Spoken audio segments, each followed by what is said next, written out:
Hii ni KHP Canada. Kwa wewe ambaye ni mpya kwa channel hii, tunaomba uweze kusubscribe. Tunajitahidi kuweza kusaidia pale ambapo tunaweza kwa kupeana mwongozo wa moja kwa moja gisi ya kuweza kuja Canada. Na hatufanyi kwa gharama yoyote ile, ama hakuna lolote lile ambalo sisi tunaitisha watu kufanya kazi hii. Sababu kuna wale ambao nilielewa wanaanza kufikiria ya kwamba ni moja kati ya njia ya mimi kutengeneza pesa kufanya aina ya video hizi. Lakini mimi nafanya haya kwa kujitolea na kwa kusaidia yule ambaye anaweza kuwa na nia ya kuweza kusafiri kukuja Canada. Na zile ambazo nazo kupea, sijasema ya kwamba ndio 100% ya njia ya kukuleta wewe. Lakini unafaa kuelewa ya kwamba pamoja na bidii yako, imani yako na kujaribu kwako, ndio utafikia mafanikio. Na kuna wale ambao walikuwa wanauliza kuhusu kuchelewa kwa visa ya Canada. Ni swala ambalo nimeliongelea mara kwa mara, na kuna video kwa channel hii ambao inaongelea in full details sababu gani visa zimekuwa zikichelewa.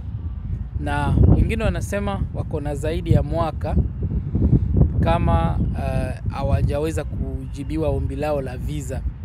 Unajua, mara nyingi unaweza kaniuliza swali na yes nimejibu, lakini lazima nirudi kujibu hapa sababu huwa inasaidia. Inasaidia kivipi? Swali uliniuliza wewe. Kuna ule ambaye hakufanyikiwa kuniuliza ama hakuweza kunifikia kwa ajili ya kuuliza, na mimi nikiweza kujibu kwa njia hii itakusaidia wewe ambaye umeuliza, na isaidie mwingine ambaye ako ndani ya hali ama situation kama yako na anahitaji pia kupata jibu. Saa zingine hajawahi kutana na channel hii, lakini anaweza kukutana nayo kupitia video hii iweze kuwa faraja kwake ama iweze kumsaidia. Nilipeana sababu ambazo zilikuwa nasababisha visa kuweza kuchelewa. Hiyo ni moja. Na ikiwa ulimisi hiyo, unaweza angalia kwa channel yetu, kuna video ambayo inasema kwa nini visa za Canada zilikuwa zikichelewa. Na nikasema ya kwamba mwezi huu wa 3 kuna vitu nyingi sana ambazo zinaenda kufunguliwa kati ya zile ambazo zilikuwa zimefungwa na zilikuwa zimezuiliwa hapa Canada. Kitu cha 3, wengi wanauliza kuhusu processing time. Unajua vile kesi yako inaweza kashughulikiwa sio vile yangu mimi itashughulikiwa. Kila mmoja ako na bahati yake, kila mmoja ako na zile sababu ambazo alipeana hapo. Na uchunguzi ukifanyika kusudi uweze kupewa visa, kumbuka ifanyiki na mtu mmoja. Ofisi inaweza ikawa na watu kama tuseme 20 ambao wanashughulikia. Sasa ule ambaye alipokea kesi yako sio ule ambaye atapokea kesi yangu, yule ambaye alipokea kesi yangu sio ule ambaye atapokea kesi yako. Canada wanakuwaga na system ya vacation. Hiyo pia ni kitu kingine ambacho watu wanafaa kuelewa. Kesi yako ikianguka kwa mkono ya ule mtu ambaye anapangilia kuenda vacation, ndugu yangu, utachelewa.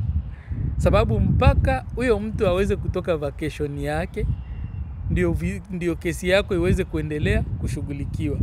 Sababu ni yeye pekee ndio anafaa kuendeleza kesi yako, na wala sio mtu mwingine anaweza kaigusa wakati ule ambaye alikuwa anaifaa kuishughulikia hayuko. Hiyo nayo ni jambo ambalo utaweza kuelewa. Kitu kingine ni reason ama sababu za wewe kuweza kuitisha visa. Unajua kuna vitu ambazo unajaza hapo. Tuseme kwa mfano ulikuwa unaitisha visitor visa. na ukaambiwa lazima uwe na, kama ni familia, uwe na kazi ambayo inalipa vizuri, uko kwenu nyumbani, uwe na sababu za kutosha za kuonesha kwamba wewe huwezi kuja kubaki Canada. Ukimaliza kuvisit Canada ama ukimaliza sababu ya wewe kukuja kuangalia Canada, una urahisi wa wewe kuweza kurudi kwa nchi yako. Bank statement yako pia inatakikana iwe na nguvu, na wanachukua rekodi ya miezi 6. Sasa kati ya zile information ambazo ulipeana, ule ambaye alizipokea akiona ya kwamba huyu kijana inaonekana na nidanganya, yani kukiwa tu sehemu yote ambayo yeye amedoubt, ana uwezo wa kuweza kukataa ama ya kuweza kufanya ichelewe. Kuna vitu ambazo lazima atapitia, aweze kuangalia, aweze kukagua. Wanakuwaga pia na security check, na hiyo ni process nyingine ambayo inachukua muda. Wakikushuku tu kwa kitu yoyote, lazima waweze kuangalia nini la kufanya, wapi pa kugusa, huyu jamaa ako sawa ama hayuko sawa, acha tumjaribu kwa njia hii wala hii, tuone nini ambalo litatokea. Hiyo ni jambo ambalo pia mnatakiwa kuelewa, sababu mara nyingi wakati ambapo vitu hazipo sawa, huwa unaambiwa haraka sana. Haichukuagi muda mrefu sana kwa wewe kuweza kuambiwa hapana. Hapana yao huwa inatoka haraka kuliko ndio. Ndio maana inaweza ikachukua muda mrefu sana. Ukiendelea kuvumilia, bado utafikia kupata majibu ambayo yanafaa. Kitu kingine ni ukiona inachukua muda sana. Hai. I'm fine. Ukiona inachukua muda sana, unaweza ukaangalia status ya kesi yako. Italingana sasa uliapply kwa njia gani. Ulipitia kwa agent, ulipitia kwa mtu yoyote, ama kuna mtu alikusaidia, ama wewe mwenyewe uliapply kupitia portal ya IRCC. Ikiwa ulitumia huko, ni vizuri uende kuangalia. Ukilogin, watakuuliza nini unataka. Kama unataka kuangalia kesi yako, kuna sehemu ambayo utaweza kuangalia kesi yako na utaweza kujua gisi inaendelea. Ndio hivyo. So ikiwa wewe ni mpya kwa channel hii, kumbuka kusubscribe.